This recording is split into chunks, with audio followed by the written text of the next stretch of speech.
Love Radio.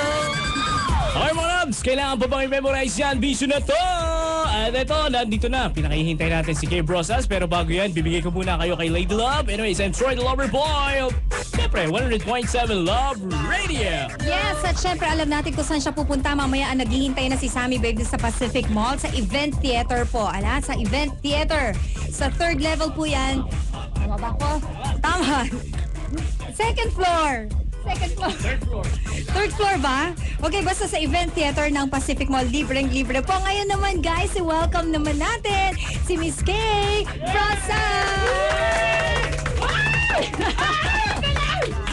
Siya po yun, siya sumisigaw. Nanonood ba kayo na Lovers in Paris, Miss Kay? Tama! Energy na energy kaya naman. I'm so nice to be here, guys! Nauna kami sa bagyo! Tapos yung bagyong dating! Oo, tama. Palumpalo ang bagyo, kaya ng palumpalo ang ganda ko. Kaya pumunta po kayo sa Pacific Mall. Kung saan sabay-sabay tayo magbabalahuraan, magkakanta at mag-asayawan. Hindi ko na alam po, hindi ko pwede maghubad. Gagawin ko, ano ba? Ang layo ng mic, pero naka sa boses niya, wala akong sinabi. Parang nabigla ako doon. Good ka, di ba? Ayan, okay. So, Miss Kay, anong gagawin mo sa Pacific Mall? Ayan, #1 radio station tayo. Ang dami nakikinig sa'yo. Invite ka na. Yun, baka magkamali ako sabihin na kailangan mong iba yun. Memorize yan. Tama, memorize yun na. Ano na, dahil sinasabi ko lagi, may kasabihan tayo na may bukas pa. At after ng Lovers in Paris, palumpalo ang segue. At dahil bago mag-Lovers in Paris, mamayang hapon, napadaan lang po ako dito, kaya wala akong gana mag-ayos. At kasi nilakad ko lang, hanggang Tongguetan, Laguna, bunda rito. Kaya naman kung gusto nyo maging masaya, makalimut ang problema, kalimutan ang baha, ang mga binaha na hanggang bubong ko. Hanggang ngayon, di ko siya makarecover. Kaya naman, Ang ganda niya, ha? Bahalok yan, ang tawag dyan na salantaluk. Yung mga nakakapanood, good luck. Pumunta lang kayo ng Pacific Mall. Ngayon na, re-recta na ako dyan. Word of the day is recta. Okay. At dito, recta na po ako dyan sa Pacific Mall kung saan magbibigay ako ng palandariang aliw. Ang sarap pakinggan yan, no? Kantahan at katuwaan lang. Kalimutan mo problema, ha? Ayan, nakatuwa Tama. kaming lahat dito, ha? Sa website, agad ako sa website para akong icon. Ang tawag doon sa sa computer. Ayan, abot ka hanggang sa ibang bansa. May show ka ba sa ibang bansa? Meron, hulaan nyo kung saan. Hindi, sa Abu Dhabi, November 26 to December 3. Hindi ko alam kung saan, sa desierto ata, kasama ko yung mga camel at saka yung mga cactus.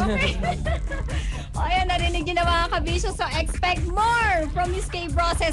Ngayon na pupunta na kayo sa Pacific Mall. Tapos na, sige, direkta na pwede pala pa, ako doon. naman. Mag-ibis muna, naka-t-shirt lang ako, t-shirt.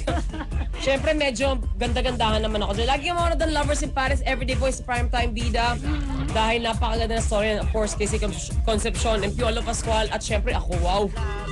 Kaya magkakatuloy ni Carlo, hello. Okay, so, Pacific Mall na, andyan pa kayo sa bahay. Ano ginagawa? Hindi pa kayo kumikilos. ayan. Iwarin niyo muna malak kinulan niyo, bukas sa labahan. Sasayaw ka ba? Kakanta? Anong gagawin mamaya? Ano ba yan? Ano bang tawag sa ako? Di singer, comedian, sexy, mix na sexy. diba? Nasa kanya na lahat. Tama-tama. Okay. Kaya magkita-kita tayo ngayon na yon. As in ngayon na. Okay, thank you so much, Miss Kay Salamat. Rosas. Ayan, magkita-kita tayo sa Pacific Mall. Punta na rin kami doon. Naghihintay din si Sammy Babe Troy. Maraming salamat. Piso na to. Tama! Maraming salamat, maraming thank you sa lahat ng mga nasa website natin. That's Gabe Rosas. Siyempre kasama si Lady Love sa ating website www.loveradiolucena.com. Alam ko namang marami nag-iintay dyan. So kayo dyan guys, wala kayong ginagawa. Pasyal na kayo sa Pacific Mall ngayon na. Event Theater dyan sa Pacific Mall. In the meantime, mag-commercial muna si Troy, the Lover Boy. Magbabalik tingula sa istasyong #1. Kami po ang 100.7 Love Radio. Love Radio!